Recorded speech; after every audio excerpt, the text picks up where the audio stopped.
नमस्कार. आज आपण छत्रपती शिवाजी महाराज यांची चरित्रकथा बघूयात. 9 मे 1660 रोजी शाहिस्तेखान पुण्यात आला. महाराज याच काळात म्हणजे दिनांक 5 मार्च ते 12 जुलै 1660 पन्हाळगडच्या वेढ्यात अडकले होते. वेढा जबरदस्त होता. वेढा घालणाऱ्या सिद्दी जोहरची सेनापती व योद्धा या नात्यांनी योग्यता निर्विवाद फार मोठी होती. सिद्दी जोहर आणि शाहिस्तेखान या दोन्हीही बड्या सेनापतीत फरक मात्र फार मोठा होता. शाहिस्तेखान हा अभ्यासशून्य होता. जोहर हा प्रत्येक गोष्टीचा खोलवर विचार करणारा होता. विशेषतः मराठ्यांच्या गनिमी युद्धतंत्राची त्याला खूप मोठी जाण होती. म्हणूनच तो अतिशय सावधपणे पन्हाळ्याच्या वेढ्यात उतरला होता. त्याच्या दैनंदिन युद्धनेतृत्वात ठिसूळपणा, योजनेत विस्कळीतपणा, शाही सैन्यात नेहमीच आढळून येणारा ऐषाराम, रणक्षेत्राविषयी भिन्नता, अनुशासनाचा अभाव असा कोणताही प्रकार कटाक्षाने तो होऊ देत नव्हता. त्याची शिस्त उत्तम होती. या सर्वच बाबतीत त्याची प्रत्येक व्यवहारावर करडी नजर होती. त्याच्याबरोबर अफजलपुत्र फाजल महमद हा बरोबरीच्या नात्याने या लष्करात होता. पण संपूर्ण लष्करी कारभार तो स्वतः दक्षतेने पाहत होता. त्याच्या हाताखाली काशी तिमाजी देशपांडे हा कारभारी होता. नेमकी शाहिस्तेखानाची युद्धनेता या नात्याने अगदी उलटी प्रतिमा होती. एकाच वेळी पुण्यात शाहिस्तेखान आणि पन्हाळ्याखाली सिद्दी जोहर हे अफाट सैन्यानिशी स्वराज्याबरोबर झुंजायला उतरले होते. शाहिस्तेखानच्या समोर राजगडावरून नेतृत्व करीत होत्या जिजाबाई. त्यांनी शाहिस्तेखान स्वराज्यावर आल्यापासून ते शिवाजी महाराज सिद्दी जोहरच्या वेढ्यातून निसटेपर्यंत म्हणजे सुमारे 6 महिने राजगडावरून शाहिस्तेखानाच्या आघाडीवर अगदी समर्थपणे तोंड दिले आहे.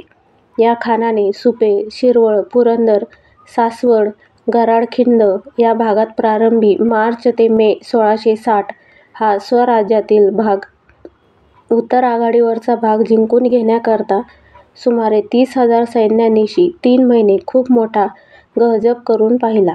त्याला अजिबात यश आले नाही. याचे श्रेय नेतृत्वाच्या दृष्टीने जिजाऊसाहेबांनाच द्यावे लागेल. हे श्रेय त्या काळात याच भागात मोगलाविरुद्ध छापे घालीत असलेल्या नेताजी पालकरास नाही का? आहे ना? नक्कीच आहे.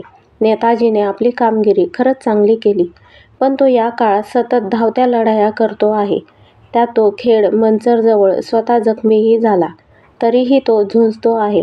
पण सुपे, शिरवळ, पुरंदर, सासवड इत्यादी स्थिर ठाणी थोड्याशा बळानिशी शत्रूच्या अफाट बळाला यशस्वी तोंड देत या काळात मावळ्यांनी जी अतिशय अवघड कामगिरी केली आहे, त्यामागे नेतृत्व आहे राजगडावर असलेल्या जिजाऊसाहेबांचं.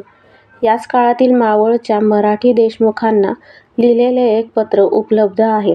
ते पत्र शिवाजीराजांच्या नावाने गेले असले तरी ते नक्कीच राजगडावरून म्हणजेच जिजाऊसाहेबांच्या आज्ञेने गेलेले आहे. त्या पत्रात म्हटले आहे की आपल्या मुलखात मोगलांची धावणी सुरू झाली आहे. तरी तुम्ही शिकस्तीने रयते सांभाळावे.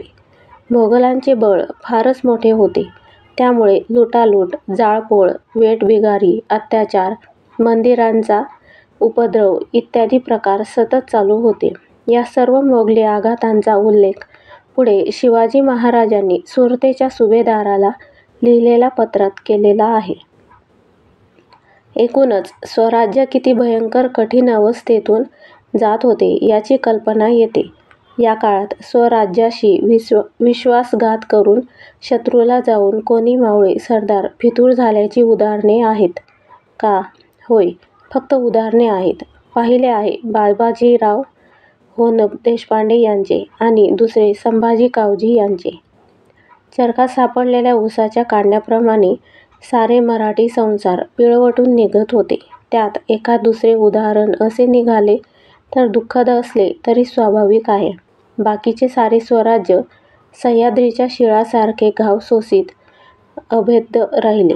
शाहिस्तेखानचाही पण पराभव आणि सिद्दी जोहरचाही पराभवच. कारण शत्रूशी झुंजणाऱ्या कडव्या शिवाकाशीदांची बाजी घोलपांची, बाजी प्रभूंची, वाघोजी तुप्यांची आणि फिरंगोजी नरसाळ्यांची प्रचंड स्वराज्य सेना महाराजांच्या आणि जिजाऊसाहेबांच्या आज्ञेची वाट बघतच तत्पर होती. जोहर आणि शाहिस्ता यांच्या दुहेरी आक्रमणात दिसून आली.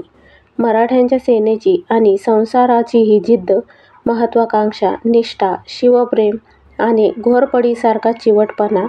300 वर्ष सतत आधीच्या लाचार गुलामगिरीनंतर हे सर्व राष्ट्रीय चारित्र्याचे सद्गुण राजापूरच्या गंगेसारखे उफाळून आले. ही शिवगंगा बुद्धिमान, प्रतिभावात कल्पक आणि तरीही अहंकाररहित आणि उपभोगशून्य युवा शिवाजीराजांच्या मस्तकातून खळाळत होती. म्हणूनच मराठ्यांची पोरं पाळण्यात असल्यापासूनच पराक्रम गाजविण्यासाठी हसत हसत मुठी वळत होती. आपण दुसऱ्या महायुद्धाच्या काळात ब्रिटिश जनतेने आणि त्यांच्या पंतप्रधान चर्चिलने अनेक आघाड्यांवर जर्मनी आणि जपानसारख्या शत्रूंचा फन्ना उडविला. त्याबद्दल त्यांचं मनापासून कौतुक करतो. ते कौतुक योग्यही आहे. पण अशाच प्रचंड आक्रमणातून हिंदवी स्वराज्य प्रतिपंचलेखे सांभाळीत व फुलवीत आणि वाढवीत नेणाऱ्या आमच्या मावळ्यांना आम्ही विसरता कामा नये.